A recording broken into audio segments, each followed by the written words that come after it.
బ్రాహ్మణుల నింద చేసేటోళ్ళని, స్వామీజీల నింద చేసేటోళ్ళని, సాధువుల నింద చేసేటోళ్ళని ఎవడైతే కెమెరాల ముందర నింద చేస్తున్నారో వాడు ఇంటికి పోయి కొట్టిరారు. అది చూడు మిమ్మల్ని దేవుడు మెచ్చాలంటే మీరు చేసే గొప్ప పూజ.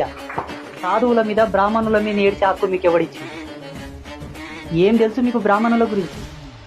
బ్రాహ్మణ వ్యవస్థ గురించి మీకేం తెలుసు? వాళ్ళు కాలు కడిగే నీళ్ళకు కూడా మీకు అర్థం లేదు. నేను మాట్లాడతా.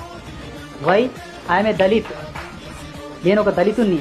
ఈనాడు బ్రాహ్మణ వ్యవస్థను ఎందుకు గొప్ప చేసి మాట్లాడుతున్నంటే నేను బ్రాహ్మణత్వ ధర్మంలో నడుస్తున్నాను.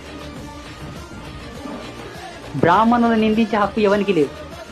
ఈ కాలం పొద్దున్న లేచి సూర్యునికి ఆదిత్య హృదయం చదువుతూ అర్ఘ్యం ఇస్తున్నామంటే బ్రాహ్మణుల భిక్ష. ఈనాడు హనుమంతుని ఫోటో, రాముని ఫోటో, హనుమంతునికో మంత్రం, రామునికో మంత్రం, గౌరీ వ్రతం, కాత్యాయని వ్రతం, ఈ దేవుడు ఆ దేవుడు అని కొలుసుకుంటున్నామంటే బ్రాహ్మణుల భిక్ష. బ్రాహ్మణులు కంఠస్థం చేసుకున్నందుకు ఇప్పటికి మనకు వేదాలు అందుతున్నాయి, శాస్త్రాలు అందుతున్నాయి. ఎక్కడి నుంచి వచ్చినాయి? ఈనాడు దేవుని పెట్టాలంటే దేవుని తాలూకు యంత్రం పెట్టాలి. యంత్రం ఎక్కడి నుంచి వచ్చింది మనకు?